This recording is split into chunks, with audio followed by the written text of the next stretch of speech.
मधु शहर में रहने वाली पढ़ी लिखी मॉडर्न लड़की है। वो और पवन साथ कॉलेज में पढ़ते थे। धीरे धीरे उन दोनों में प्यार हो गया। पर पवन गांव में रहने वाला एक साधारण सा लड़का है।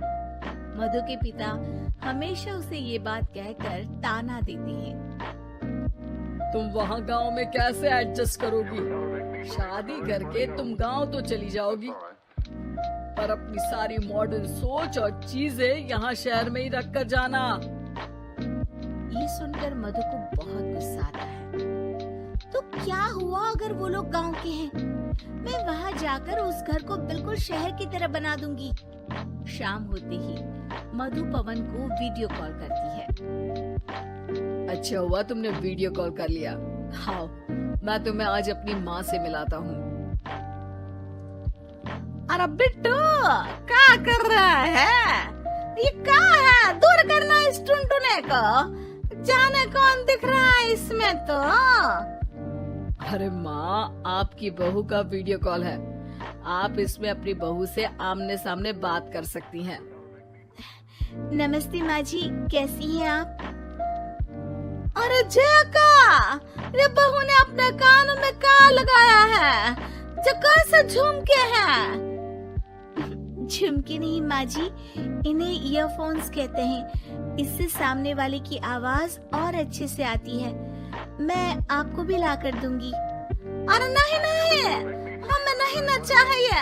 हमारा कान बिल्कुल ठीक है। हाँ। माँ जी की ये बातें सुनकर मधु को अपने पिता की बातें याद आ जाती है और वो उसी वक्त ये ठान लेती है कि वो अपने ससुराल को एकदम मॉडर्न ससुराल बनाकर रहेगी। कुछ दिन बीत जाते हैं। पवन और मधु की शादी हो चुकी है। आज मधु का अपने ससुराल में पहला दिन है। माँ जी, मैं आपके लिए एक तोहफा लाई हूँ। अरे इतना बड़ा तोहफा! अरे क्या लाई है रे इस बड़े से बक्से में? मधु बॉक्स खोलती है। ये क्या है? ये वैक्यूम क्लीनर है। मैंने आपको झाड़ू लगाते हुए देखा तो सोचा अब आपका काम आसान हो जाएगा। अरे वाह बहुआ, तूने मुझे झाड़ू लगाते हुए देखा तो तू मेरा हाथ से झाड़ू लेकर खुद भी तो लगा सकती थी ना। पर नहीं, तूने तुझे मशीन लाकर मेरे हाथ में दे दी कि यह काम हमेशा मैं ही करूं। ये आजकल की शहरी छोरियां बिल्कुल नहीं बदलेगी। मधु को मन ही मन गुस्सा आता है, पर फिर भी अपना गुस्सा भूलकर मधु माँ जी को वैक्यूम क्लीनर इस्तेमाल करना सिखाती है। अगले दिन मधु सुबह उठती है तो ये आंगन में से कैसी आवाजें आ रही हैं? मधु दौड़ती दौड़ती आंगन में जाती है और देखते ही चौंक जाती है। अरे माँ जी, ये आप क्या कर रही हैं? और वो क्या है ना, सुबह मैं जब कुएं से पानी निकाल रही थी तो मेरे कान की बाली उसमें गिर गई थी।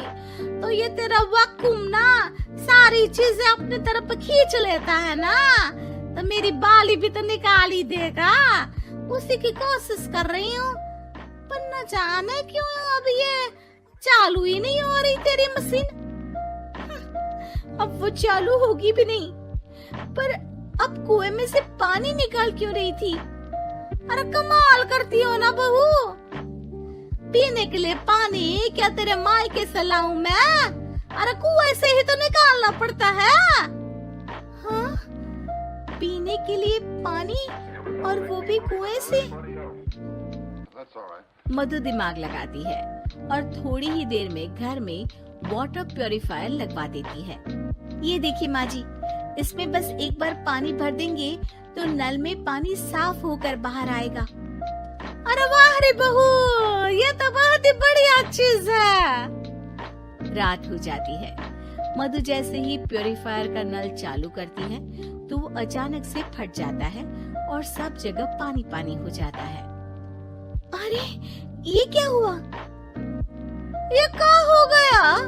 मैंने तो बस इसमें उबला हुआ पानी डाला था, ये इतनी जल्दी खराब हो गया।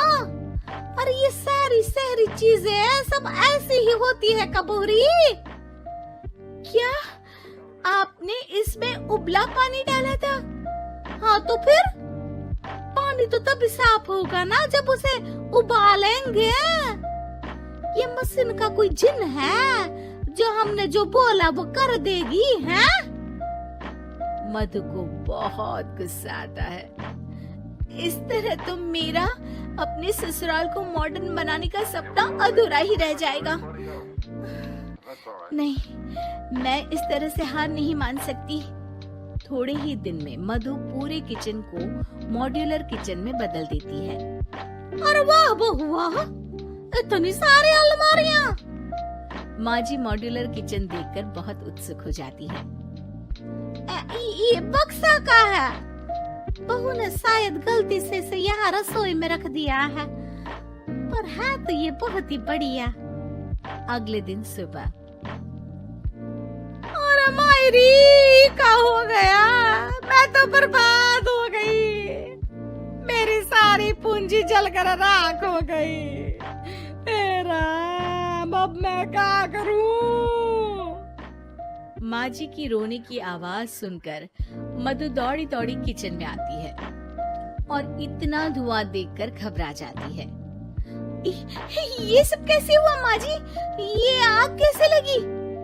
ये सब तेरा इस मॉड्यूलर किचन की वजह से हुआ है, और ऊपर से तूने तिजोरी जो रसोई में रख दी थी, मैंने जैसे ही अपने गहने और पैसे इसमें रखे और बाहर से इस ताले को घुमाया, ये तो 5 मिनट में ही आग बबूला होकर फट गया। अरे माँ जी, ये तिजोरी नहीं है, ये तो माइक्रोवेव है। इसमें गहने नहीं रखते, खाना गर्म करने के लिए होता है ये। और ये जो आपने घुमाया ना, ये ताला नहीं है, आपने इसके टेम्परेचर को फुल कर दिया, इसलिए ये फट गया।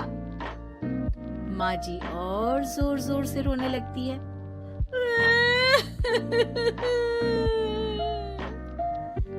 मधु सर पीट लेती है और कसम खाती है कि अब ससुराल को मॉडर्न बनाने की कोई कोशिश नहीं करेगी। मुझे माफ कर दीजिए माँ जी, आप जैसी हैं वैसी ही ठीक है। मधु को अपने पिता की कही बात याद आ जाती है और मधु वापस घर और किचन को पहले जैसा ही कर देती है।